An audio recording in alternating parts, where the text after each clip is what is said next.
Hello दोस्तों। Are के lunch point में एक बार फिर से आपका बहुत बहुत स्वागत है और मेरा नाम है राहुल राज, जो कि आपको पता है। ठीक है। तो जैसा कि मैंने आपको पहले ही बताया कि मैं आपके बिजनेस स्टडी के ऑब्जेक्टिव की सीरीज लेकर आया हूँ। ठीक है। जिसमें मैं आपको ऑब्जेक्टिव क्वेश्चंस करवा रहा हूँ, जिसे कि मल्टीपल चॉइस क्वेश्चन भी कहते हैं, और ये हिंदी मीडियम है, ये आपको पता ही है। और हिंदी मीडियम में ऑब्जेक्टिव हो या मल्टीपल चॉइस क्वेश्चन हो, इनको हम बहुविकल्पीय प्रश्न कहते हैं। क्या कहते हैं? बहुविकल्पीय प्रश्न। तो इसी सीरीज में मैं आपके आज अगले चैप्टर यानी कि चैप्टर 11 विपणन प्रबंध के साथ हाजिर हूँ। ठीक है। अगर आपने इससे पहले के ऑब्जेक्टिव्स यानी कि चैप्टर 10 तक के ऑब्जेक्टिव्स की वीडियोस नहीं देखी हैं, तो उनके प्लेलिस्ट का लिंक मैंने आपको डिस्क्रिप्शन में दे रखा है, वहां से जाकर आप उनको देख सकते हैं। ठीक है। और उसके अलावा अगर आप बिजनेस स्टडी के चैप्टर्स की वीडियो देखना चाहते हैं, या केस स्टडी की वीडियो देखना चाहते हैं, या चैप्टर्स के नोट्स डाउनलोड करना चाहते हैं, तो मैंने उन सभी का लिंक आपको डिस्क्रिप्शन में दे दिया है। ठीक है। अपने अनुसार आप आपकी आवश्यकता के अनुसार वहां से जाकर आप जो भी देखना चाहें, डाउनलोड करना चाहें, पढ़ना चाहें, सब कुछ कर सकते हैं। ठीक है। तो चलिए बिना देर के इस वीडियो को स्टार्ट करते हैं और देखते हैं इसके प्रश्न। तो सबसे पहला प्रश्न, विपणन प्रबंध अवधारणा का जन्म स्थान है। जो विपणन प्रबंध अवधारणा है, ये कहाँ से स्टार्ट हुई थी, जिसे हम जन्म स्थान भी कहते हैं। ठीक है। मतलब ये कहाँ से आरंभ, कहाँ से हुआ था, शुरुआत कहाँ हुई थी? Option A England, option B America, option C रूस, या ऑप्शन डी चीन। बताइए विपणन प्रबंध अवधारणा की स्टार्टिंग कहाँ से हुई थी? तो इसका आंसर होगा आपका ऑप्शन बी अमेरिका। अमेरिका से विपणन प्रबंध अवधारणा की शुरुआत हुई थी, जन्म स्थान इसका वहीं पर है। अगला प्रश्न, निम्न में से कौन पैकेजिंग का कार्य है? पैकेजिंग बोले तो आपने अच्छे से पढ़ा होगा, अगर चैप्टर में आपने पढ़ा होगा तो उसमें आपको 4P पढ़ने को मिला होगा। 4P का मतलब प्रोडक्ट, प्रमोशन, प्राइस और प्लेस। ठीक है। ये चार चीज आपने जरूर पढ़ी होगी, और इस चैप्टर में 11.1 में 100% ये 4P है, जो बहुत ही इंपॉर्टेंट है।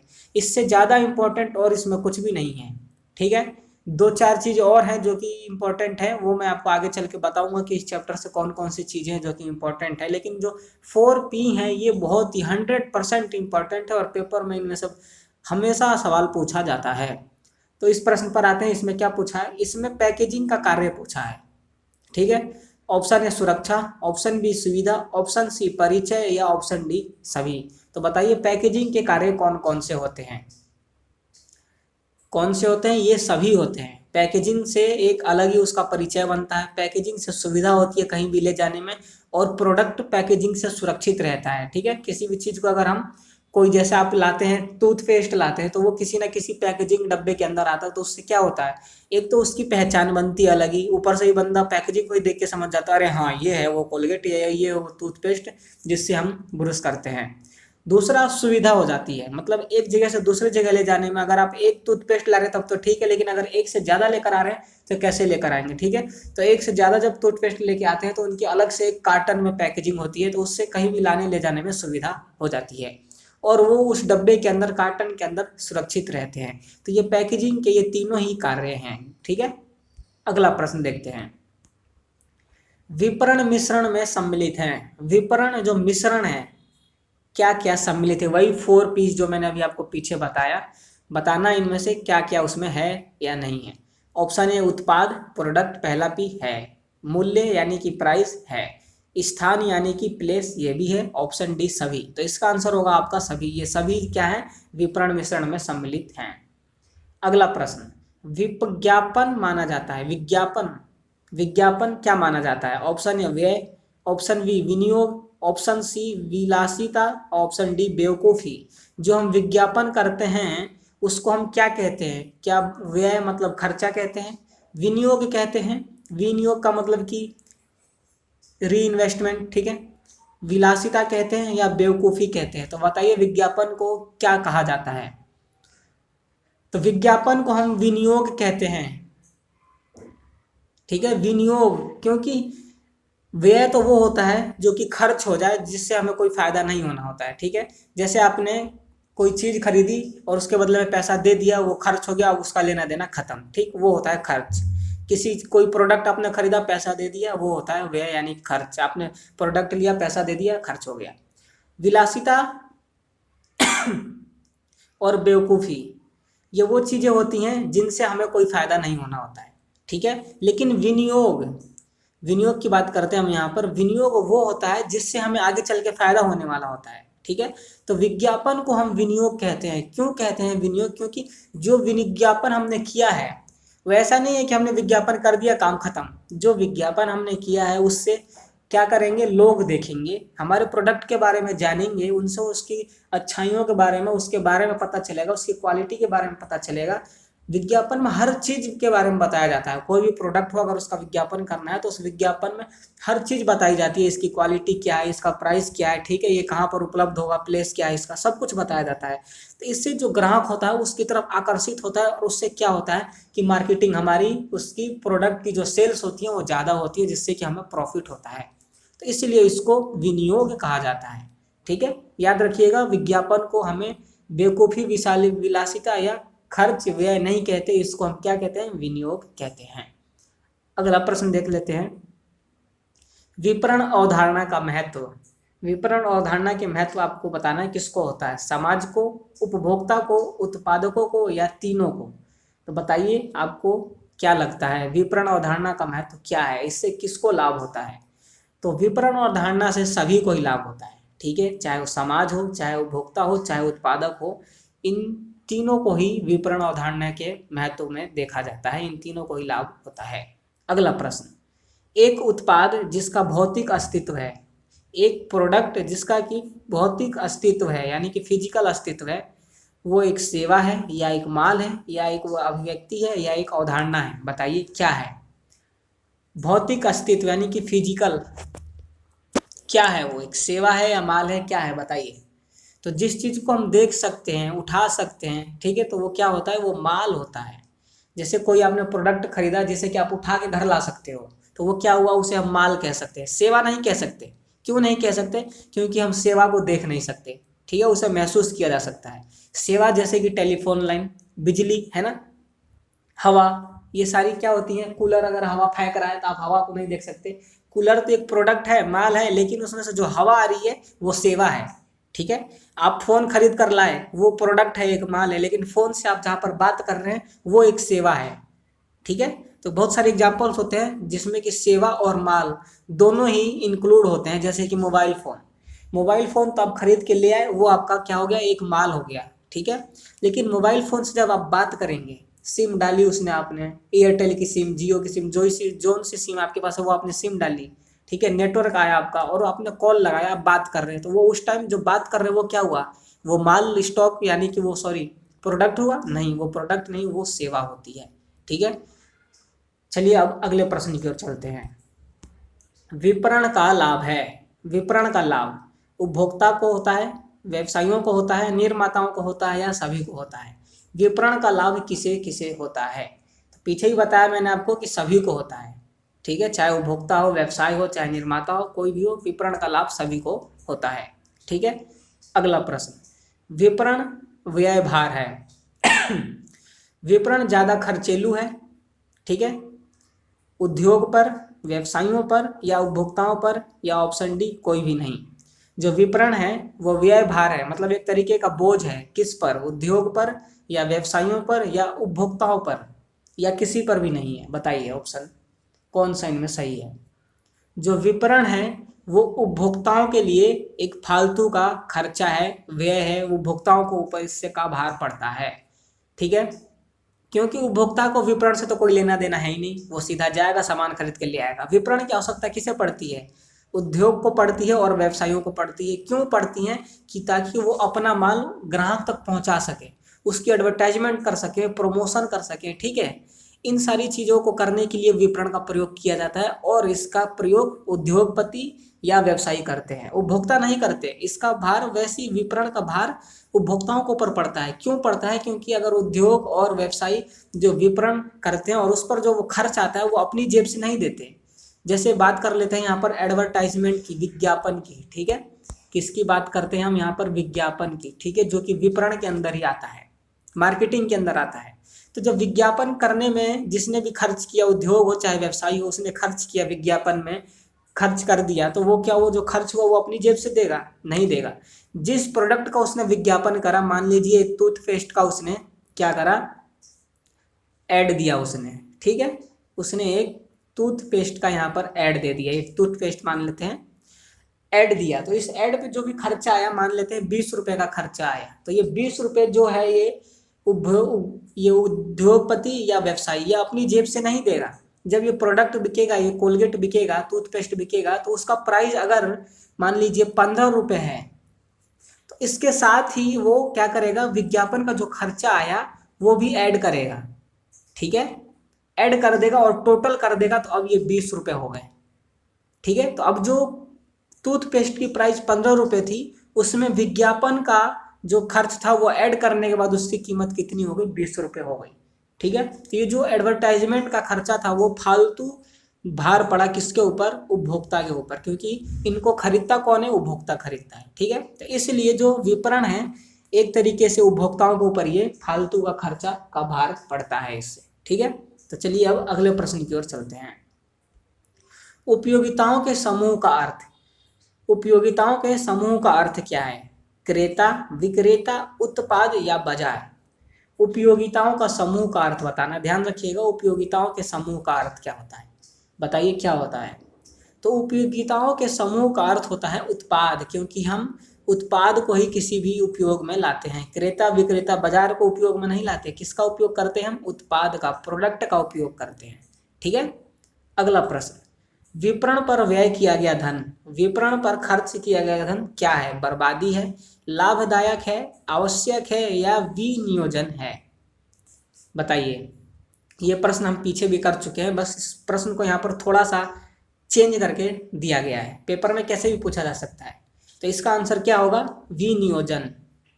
ठीक है, विनियोजन, विपणन पर खर्च किया गया विनियोजन होता है, क्योंकि अभी पीछे मैंने बताया एडवर्टाइजमेंट का उदाहरण देकर, तो मैं आशा करता हूँ दोबारा यहाँ पर मुझे समझाने की जरूरत नहीं है। ठीक है, विनियोजन क्यों है वो मैं आपको अभी पीछे समझा चुका हूँ एडवर्टाइजमेंट का एग्जाम्पल देकर।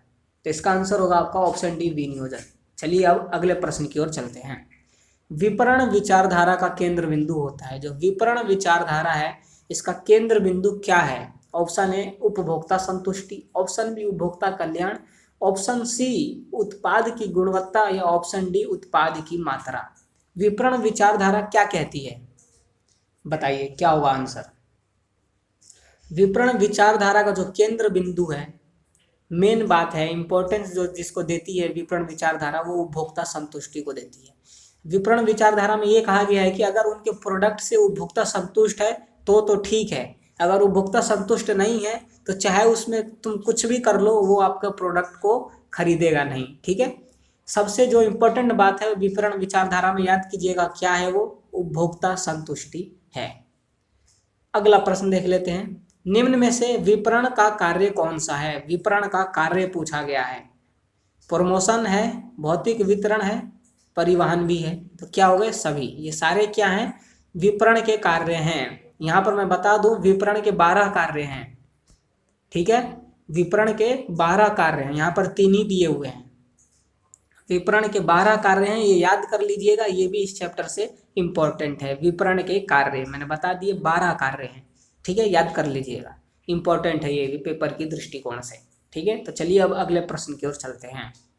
अगला प्रश्न, माल क्रय करने का आधार होना चाहिए। जब भी हम माल क्रय करें तो उसका क्रय करने का आधार क्या होना चाहिए, ऑप्शन ए जांच, बी आकार और नमूना, डी सी ब्रांड या डी सभी होने चाहिए। जब भी हम कोई माल खरीदते हैं तो उसका आधार क्या होता है, हम क्या देखकर खरीदते हैं, जांच करके खरीदते हैं, उसके आकार नमूने को देखकर खरीदते हैं या उसके ब्रांड को देखकर खरीदते हैं या इन सभी को देखकर खरीदते हैं।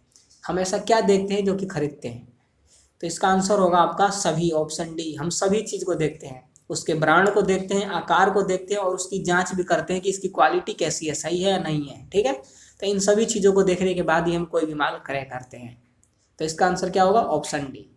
अगला प्रश्न, निम्न में से कौन सा संवर्धन मिश्रण का तत्व नहीं है। संवर्धन मिश्रण यानी कि प्रमोशन मिक्स। ठीक है, विज्ञापन व्यक्तिगत, विक्रय विक्रय, संवर्धन या उत्पाद विकास। बताइए इनमें से संवर्धन मिश्रण का तत्व कौन सा नहीं है, प्रमोशन मिक्स, याद रखिएगा प्रमोशन मिक्स का इसमें से तत्व कौन सा नहीं है। जो उत्पाद विकास है, प्रोडक्ट डेवलपमेंट, वो संवर्धन मिश्रण का तत्व नहीं है। संवर्धन यानी कि प्रमोशन, ये तो खुद संवर्धन हो गया। विक्रय ये तो है, संवर्धन मिश्रण का ऑप्शन है विक्रय। और विज्ञापन व्यक्तिगत, व्यक्तिगत विज्ञापन का मतलब घर घर जाकर लोगों को प्रोडक्ट के बारे में बताना, विज्ञापन उसका करना है, ठीक है। तो ये सभी, ये तीनों हैं संवर्धन मिश्रण के तत्व। लेकिन उत्पाद विकास क्या है, ये संवर्धन मिश्रण का तत्व नहीं है, ये प्रोडक्ट मिश्र यानी उत्पाद मिश्रण का तत्व है। किसका है, उत्पाद मिश्रण का। तो चलिए अगले प्रश्न पर चलते हैं। विपणन में शामिल होता है, विपणन में क्या क्या शामिल होता है, क्रय विक्रय भंडारण और सभी। बताइए विपणन में क्या शामिल होते हैं, क्या होते हैं, बताइए बताइए। सभी शामिल होते हैं, सोचने वाली क्या बात है इसमें। Option D is the correct answer, ये सभी विपणन में ही आते हैं। अगला प्रश्न, निम्न में से कौन सा उपभोक्ता उत्पाद नहीं है, उपभोक्ता उत्पाद नहीं है। ऑप्शन ए कच्चा माल, बी रेफ्रिजरेटर, सी पुरानी मूर्तियां या डी जूते। उपभोक्ता उत्पाद, याद रखिएगा उपभोक्ता उत्पाद नहीं है। इनमें से कौन सा है जो कि उपभोक्ता उत्पाद नहीं है, मतलब कि जिसका उपयोग मनुष्य नहीं करता। कौन सा होगा इसका आंसर, क्या होगा, ऑप्शन सी पुरानी मूर्तियां, ठीक है। पुरानी मूर्तियां जो कि उपभोक्ता उत्पाद नहीं है। जूते का प्रयोग करता है, रेफ्रिजरेटर का प्रयोग करता है, कच्चे माल का प्रयोग करता है, लेकिन पुरानी मूर्तियों का प्रयोग नहीं करता, ठीक है। तो इसका आंसर होगा आपका ऑप्शन सी पुरानी मूर्तियां, जो कि उपभोक्ता उत्पाद नहीं है।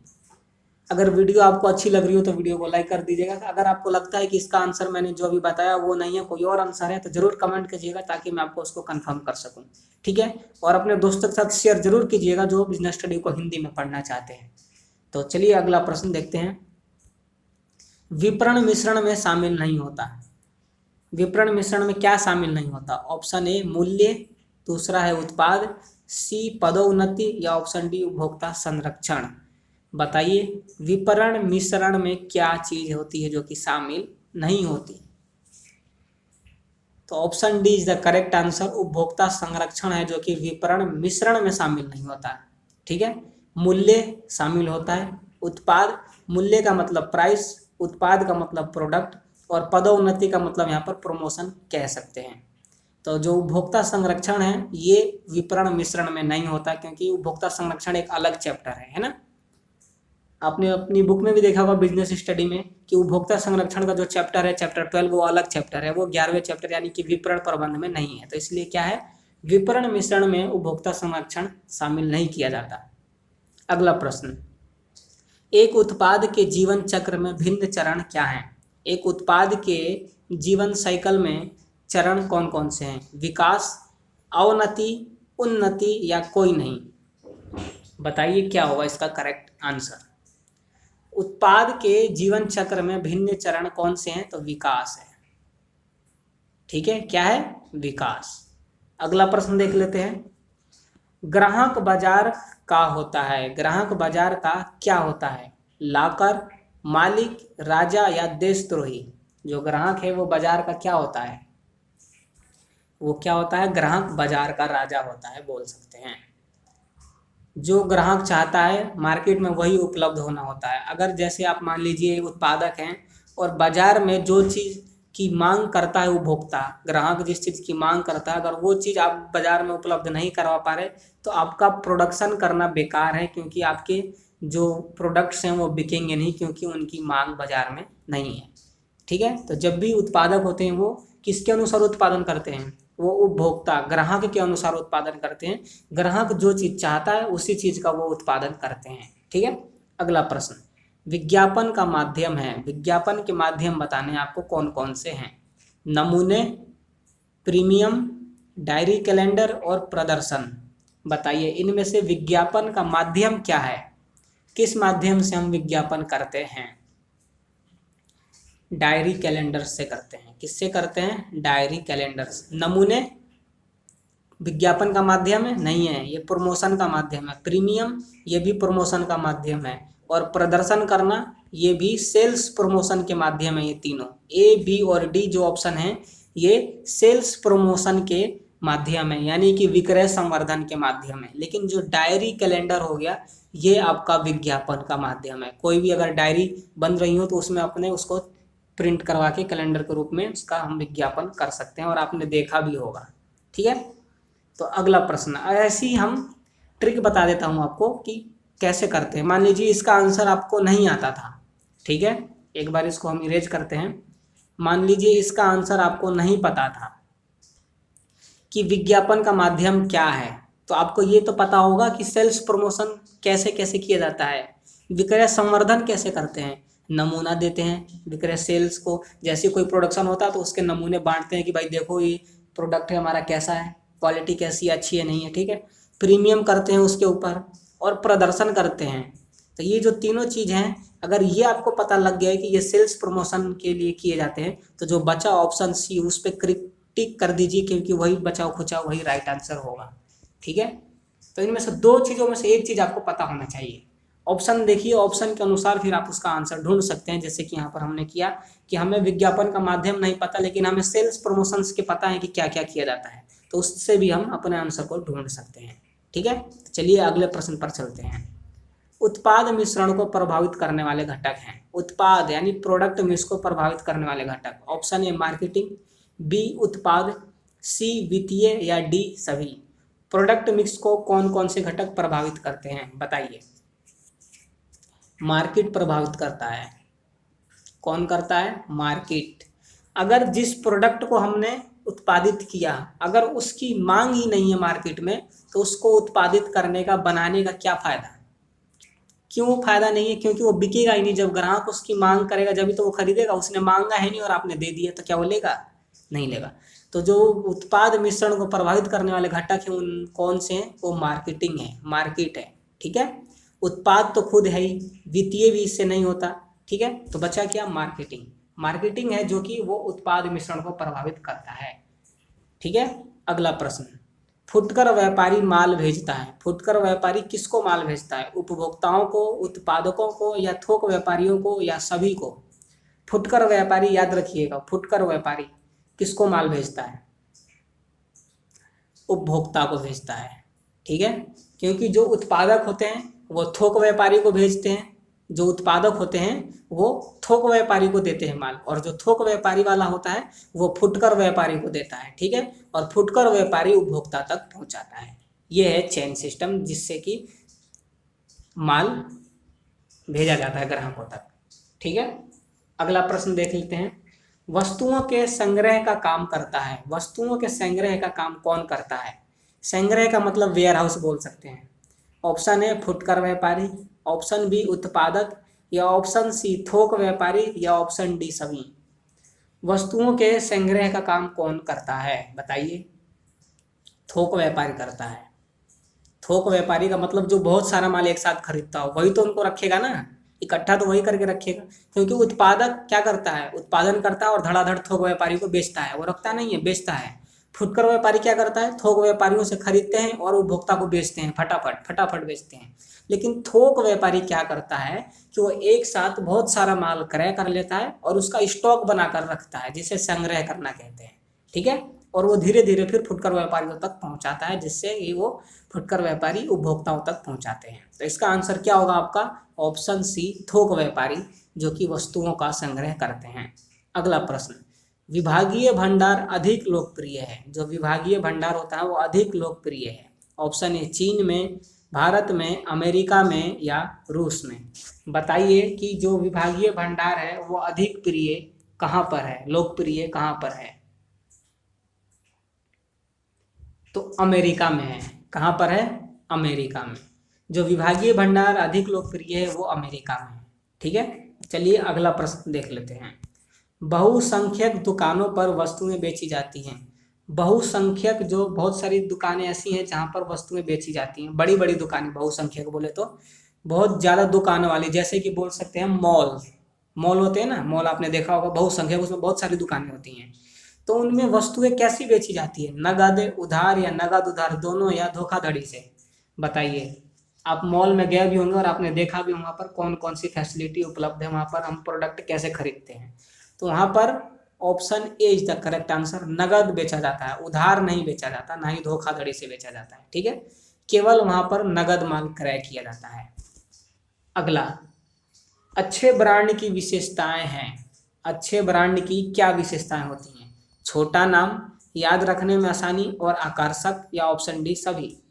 एक अच्छे ब्रांड की 11.1 का जो पहला वो है प्रोडक्ट, पहला पी यानी कि 4 P हैं जो, उनमें से पहला पी यानी कि प्रोडक्ट है जो, उसमें मैंने आपको पढ़ाया था और बहुत अच्छे से पढ़ाया था एक अच्छे ब्रांड की विशेषता क्या क्या होनी चाहिए। छोटा नाम होना चाहिए ताकि आसानी से बोला जा सके, याद रखने में आसान होगा अगर छोटा होगा तो, और आकर्षक भी होना चाहिए। तो ये सारे ही क्या हैं, विशेषताएं हैं किसके, एक अच्छे ब्रांड के। ठीक है, अगला नाम, अगला क्वेश्चन लेबलिंग है। लेबलिंग क्या है, अनिवार्य है, आवश्यक है, इच्छुक है या धन की बर्बादी है। बताइए लेबलिंग क्या है। तो लेबलिंग आवश्यक है, आवश्यक, अनिवार्य क्यों नहीं है और आवश्यक ही क्यों है, इन दोनों में डिफरेंस जान लेना आपको बहुत आवश्यक है, क्योंकि पिछले वीडियो में मैंने आपको इन दोनों में डिफरेंस बताया था, अनिवार्य का मतलब क्या होता है और आवश्यक का मतलब क्या होता है। ठीक है, एक बार मैं फिर बता देता हूँ क्योंकि हो सकता है आपने पिछली वीडियो ना देखी हो। अनिवार्य का मतलब होता है जरूरी है, कोई भी काम करो लेबलिंग लगाना जरूरी है, मतलब कुछ भी हो वो कार्य करना ही करना है, हर स्थिति में जो कार्य किया जाता है उसको हम अनिवार्य कहते हैं। ठीक है, अनिवार्य का मतलब हर हाल में उस कार्य को करना ही करना है, वो होता है अनिवार्य। और आवश्यक का मतलब होता है कि जिस चीज़ की ज़रूरत है तो वो करो और ज़्यादा ज़रूरी नहीं है तो छोड़ दो। जैसे कि अगर आपको टूथपेस्ट खरीदना है, ठीक है, टूथपेस्ट अगर उसकी आपको ज़्यादा अगर आवश्यकता पड़ जाती है तो आप खरीद लेते हैं, वरना 1-2 दिन डिले भी कर सकते हैं, छोड़ दो आज नहीं कल ले आऊँगा, अगले हफ्ते ले आऊँगा, डिले कर दिया तो कोई बात नहीं, उससे कोई ज़्यादा फर्क नहीं पड़ा। ठीक है, तो आवश्यक हम बोलते हैं परिस्थिति के अनुसार, अगर ज़्यादा जरूरी है तो करो और नहीं है तो कोई बात नहीं, छोड़ सकते हैं। लेकिन अनिवार्य, अनिवार्य का मतलब हर हाल में करना ही करना है, कुछ हो चाहे ना हो हर हाल में वो कार्य करना ही है।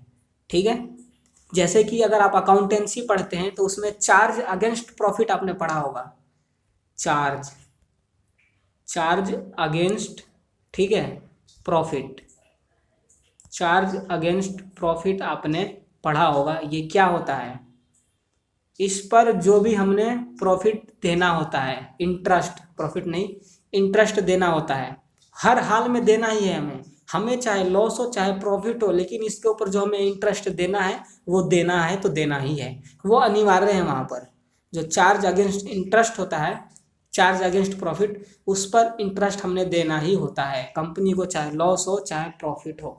ठीक है, तो वही बात यहाँ पर है। अब मैं आशा करता हूँ कि आप अच्छे से समझ गए होंगे।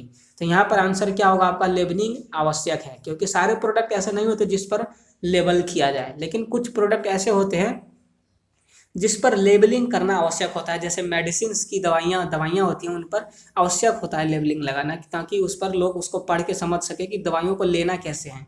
ठीक है, कैसी परिस्थिति में लेना है, कैसी परिस्थिति में नहीं लेना, क्योंकि वो हानिकारक होती है मनुष्य के लिए, है ना। अगर आपको बुखार है और अगर आपने किसी और चीज़ की दवाई ले ली तो उससे आपको खतरा हो सकता है, तो इसीलिए दवाइयों वगैरह की चीज़ों पर लेबलिंग करना आवश्यक है।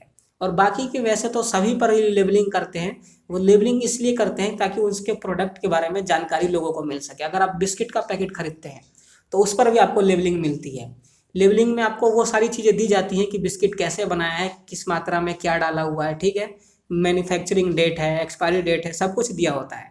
ठीक है, अगला प्रश्न, सबसे अधिक व्यापक क्षेत्र है, सबसे अधिक व्यापक क्षेत्र कौन सा है, ब्रांड, लेबलिंग, पैकेजिंग या व्यापार मार्ग। सबसे अधिक व्यापक क्षेत्र कौन सा है बताइए। तो जो सबसे अधिक व्यापक क्षेत्र है वो पैकेजिंग का है। किसका है, पैकेजिंग, सबसे बड़ा क्षेत्र बोले तो पैकेजिंग। पैकेजिंग मतलब क्यों है सबसे व्यापक क्षेत्र, क्योंकि पैकेजिंग ही ये ऐसी वो है, वस्तु है या ऐसा क्षेत्र है जिसको देखकर मनुष्य आकर्षित होता है। ठीक है, आपने मान लीजिए प्रोडक्ट आपका कुछ ज़्यादा बढ़िया नहीं है, लेकिन वो आपको, आप ग्राहक को थोड़ी पता है कि आपका प्रोडक्ट है ज़्यादा बढ़िया नहीं, वो तो आपको पता है केवल, लेकिन ग्राहक को क्या पता है, वो पैकेजिंग देखेगा, उसकी प्रोडक्ट की पैकेजिंग कैसी है। अगर आपने पैकेजिंग ऐसी कर रखी है, आकर्षित वाली पैकेजिंग कर रखी है जिससे लोग देखकर ग्राहक आकर्षित हो उसकी तरफ ग्राहक, तो आपका प्रोडक्ट हो सकता है कि थोड़ा मोड़ा ज़्यादा अच्छा ना हो, लेकिन फिर भी आप पैकेजिंग के आधार पर अपने प्रोडक्ट को अच्छे खासा बेच सकते हैं, अच्छा खासा लाभ कमा सकते हैं। इसलिए जितनी भी पैकेजिंग वाली कंपनियां होती हैं वो आकर्षित वाली पैकेजिंग करती हैं। ठीक है, आप बहुत सारी चीज़ें प्रोडक्ट खरीदने जाते हैं, तब आपने खुद ही देखा होगा, आपको किसी चीज़ की पैकेजिंग देखकर ही बहुत अच्छा लग जाता है। ऊपर से देख के, पैकेजिंग देख के, अरे वाह भाई ये वाली चीज़ तो बढ़िया कतई, इन्हें ही खरीदूंगा आज तो, हैं। तो पैकेजिंग देख के ही कह देते हैं अरे वाह भाई बहुत बढ़िया, यूँ तो यार खरीद लो, है ना। तो पैकेजिंग बहुत ही इंपॉर्टेंट चीज़ है, इसीलिए यहाँ पर सबसे अधिक व्यापक क्षेत्र पैकेजिंग का ही होता है। क्योंकि मार्केटिंग में पैकेजिंग का जो कार्य है वो बहुत ही इंपॉर्टेंट है, क्योंकि ग्राहक पैकेजिंग से आकर्षित होते हैं। ठीक है, वो प्रोडक्ट तो नहीं देखते, उनको क्या दिखता है, उनको केवल पैकेजिंग दिखती है आपकी, है ना। तो पैकेजिंग का क्या क्षेत्र है, व्यापक क्षेत्र है। ठीक है, चलिए अगले प्रश्न की ओर चलते हैं। विक्रय का सबसे महंगा साधन है, विक्रय का सबसे महंगा साधन क्या है? विज्ञापन, व्यक्तिगत विक्रय, विक्रय संवर्धन या जन संपर्क? बताइए विक्रय का सबसे महंगा साधन क्या है? विक्रय का जो सबसे महंगा साधन है वो व्यक्तिगत विक्रय है। विज्ञापन तो हो जाता है, विक्रय संवर्धन भी आसानी से हो जाता है, जन संपर्क भी आसानी से हो जाता है, लेकिन व्यक्तिगत विक्रय, व्यक्तिगत विक्रय जो होता है वो सबसे महंगा साधन है। क्यों महंगा है? क्योंकि व्यक्तिगत विक्रय आपको घर टू घर जाकर करना पड़ता है, जिसके लिए आपको कोई आदमी कर्मचारी रखना पड़ता है जो कि आपके प्रोडक्ट के बारे में जाने, अच्छे से जान सके, उसकी देखते हैं कि उसकी बोलने की वो क्या है, मुख्य मुद्रा क्या है, ठीक है, उसकी बॉडी लैंग्वेज क्या है, उन सारी चीज़ों को उसको समझा के, उसको प्रशिक्षित करके फिर उसको प्रोडक्ट देके भेजते हैं। वो लोगों के घर घर जाता है और आपके प्रोडक्ट के बारे में बताता है, तो ज़्यादा खर्चा आता है। एक तो खर्चा हुआ आपका जो प्रोडक्ट जा रहा है, ठीक। दूसरा खर्चा हुआ अगर आप फ्री में देना चाहते हैं, नमूना बांटने चाहते हैं, तो फ्री में तो आपका प्रोडक्ट जा ही रहा है, साथ में जो व्यक्ति उसको लेके जा रहा है उसकी सैलरी अलग से, समय ज़्यादा खर्च होता है। ठीक है, तो क्या होता है कि जो व्यक्तिगत विक्रय होता है इसमें ज़्यादा कठिनाइयाँ आती हैं, इसलिए सबसे ज़्यादा महंगा साधन है। विक्रय का सबसे ज़्यादा महंगा साधन कौन सा है? व्यक्तिगत विक्रय। और ये बाकी के जो तीनों हैं ये अव्यक्तिगत विक्रय हैं। ठीक है, अगला प्रश्न, उत्पाद मिक्स को प्रभावित करने वाले घटक हैं, जो प्रोडक्ट मिक्स है उसको प्रभावित करने वाले घटक, मार्केटिंग, कस्टमर, सेल या परचेज? क्वेश्चन रिपीट है, इसका आंसर आपको पता है क्या है? मार्केटिंग। उत्पाद को केवल मार्केट ही प्रभावित करता है। क्यों? क्योंकि अगर जिस प्रोडक्ट की मांग मार्केट में नहीं है, अगर आपने उस प्रोडक्ट का उत्पादन कर दिया तो वो प्रोडक्ट बेकार जाएगा, क्योंकि वो बिकेगा नहीं। क्यों? क्योंकि उसकी मांग नहीं है, ग्राहकों को उसकी अभी आवश्यकता नहीं है और आपने अभी उनको उपलब्ध करा दिया, तो जिससे कि आपका प्रोडक्ट बेकार जाएगा, आपकी हानि हो सकती है। तो उत्पाद को प्रभावित करने वाला घटक मार्केट होता है। अगला प्रश्न जो कि सेकेंड लास्ट प्रश्न है आपके, इसका वित्तीय प्रबंध है। वित्तीय प्रबंध क्या है? कला है, विज्ञान है या दोनों है या इनमें से कोई सा नहीं है? बताइए क्या है? वित्तीय प्रबंध दोनों है। क्या है? विज्ञान भी है और कला भी है। ठीक है, लास्ट प्रश्न देख लेते हैं। निम्न में से कौन विक्रय संवर्धन का यंत्र नहीं है? विक्रय संवर्धन का यंत्र नहीं है मतलब विक्रय संवर्धन का वो नहीं है, मतलब तरीका नहीं है। कौन सा यंत्र को यहाँ पर हम तरीका बोल सकते हैं, मेथड। ठीक है, पहला नमूने देना, पैकेट के इनाम देना, कूपन देना या प्रचार करना? कौन सा है जो कि विक्रय संवर्धन का मेथड इनमें से नहीं है? पैकेट के इनाम देना क्या है? विक्रय संवर्धन का मेथड नहीं है, क्योंकि नमूने बांटकर विक्रय संवर्धन किया जाता है। कूपन देकर कोई भी प्रोडक्ट खरीदो उस पर कूपन देते, फिर उसमें आपकी वो निकलती है लॉटरी। ठीक है, प्रचार करके भी हम विक्रय संवर्धन करते हैं। लेकिन पैकेट के इनाम देकर, जैसे आपने कोई प्रोडक्ट खरीदा उस पर जो इनाम निकला वो देकर, उससे विक्रय संवर्धन नहीं होता। ठीक है, तो इसका आंसर होगा आपका ऑप्शन बी, पैकेट के इनाम से। एक बात और यहाँ पर मैं आपको बता दूं, प्रचार यहाँ पर ऑप्शन में दे रखा था प्रचार, तो इसको देखकर मेरे को याद आ गया, विज्ञापन। ठीक है, विज्ञापन और प्रचार, इन दोनों में डिफरेंस क्या है? 100% पेपर में आएगा ही आएगा, चाहे 1 नंबर में आ जाए चाहे 3 नंबर में आ जाए, लेकिन जरूर आएगा। 1 नंबर में आता है तो केवल आपको पॉइंट में आंसर देने होंगे, जैसे कि ये क्वेश्चन हम कर रहे हैं ऑब्जेक्टिव वाले। 3 नंबर में आया तो आपको इसको पूरा विस्तार पूर्वक बताना होगा। विज्ञापन और प्रचार में डिफरेंसेस क्या है, तो मैं आपको 1 नंबर के हिसाब से बता देता हूँ। विज्ञापन में पैसा खर्च होता है, लेकिन प्रचार में हमारा पैसा खर्च नहीं होता, ये है। ठीक है, और अगर आप इसको ज़्यादा विस्तार पूर्वक समझना चाहते हैं तो मैंने आपको जो चैप्टर पीछे करवाए हुए हैं 11 चैप्टर बिजनेस स्टडी के चैप्टर नंबर 11, उसके प्लेलिस्ट का लिंक डिस्क्रिप्शन में दिया हुआ है, वहाँ से जाकर आप चैप्टर पढ़िए और उसमें समझिए मैंने कितने आसानी तरीके से और पूरा खोल के बता रखा है विज्ञापन और प्रचार के ऊपर कि विज्ञापन क्या है, प्रचार क्या है, दोनों में डिफरेंसेस क्या है। हर एक पॉइंट को मैंने वहाँ पर अच्छे से आसानी से आपको बताया है, तो वहाँ पर आप जाकर समझिए अच्छे से और फिर आपको उसके बारे में कोई भी कन्फ्यूज़न नहीं रह जाएगा। ठीक है, छोटा सा जो डिफरेंस मैंने अभी आपको बताया वो ज़रूर याद कीजिएगा कि विज्ञापन में पैसे खर्च होते हैं, प्रचार में पैसे खर्च नहीं होते। एक नंबर में अगर आएगा तो ऐसा ही आएगा। ठीक है, तो ये प्रश्न इस वीडियो के यहीं पर समाप्त हुए। 32 प्रश्न जो मैंने आपको कराया, मुझे आशा है कि इससे आपको कुछ नया सीखने को मिला होगा और आप इससे बहुत हद तक वो चीज़ें जान पाए होंगे जो चीज़ आपको नहीं पता होगी पहले से। ठीक है, तो आज की वीडियो बस यहीं पर समाप्त होती है। ठीक है, वीडियो अच्छी लगी हो तो लाइक कर दीजिएगा, शेयर कर दीजिएगा, अपने दोस्तों के साथ शेयर कर दीजिएगा और कमेंट करके ज़रूर बताइएगा अगर वीडियो में अगर का आंसर मैंने आपको कोई और बता दिया है और आपको लगता है कि इसका आंसर ये नहीं ये होगा तो कमेंट जरूर कीजिएगा ताकि मैं आपको कंफर्म कर सकूँ। ठीक है, और अगर आपने इससे पहले के चैप्टर्स की वीडियोस नहीं देखी हैं, ठीक है, ऑब्जेक्टिव देखना चाहते हैं, पहले के चैप्टर्स के केस स्टडी देखना चाहते हैं या चैप्टर्स की नोट्स डाउनलोड करना चाहते हैं तो सारे लिंक मैंने आपको डिस्क्रिप्शन में दे दिया, वहाँ से जाकर आप डाउनलोड कर सकते हैं। हमारे चैनल से जुड़े रहने के लिए हमारे चैनल को सब्सक्राइब करके बेल आइकन को प्रेस कर लीजिएगा ताकि आपको नोटिफिकेशन से मिस ना होना पड़े। कमेंट करके ज़रूर बताइएगा अगर कुछ आपको गड़बड़ लगता है तो लाइक कर दीजिएगा, अपने दोस्तों के साथ शेयर करना ना भूलिएगा जो बिजनेस स्टडी को हिंदी में पढ़ना चाहते हैं। तो आज की वीडियो में इतना ही, बहुत जल्द मैं आपके अगले चैप्टर यानी कि लास्ट चैप्टर के साथ अगली वीडियो मिलूंगा। तब तक के लिए गुड बाय, जय हिंद, जय भारत।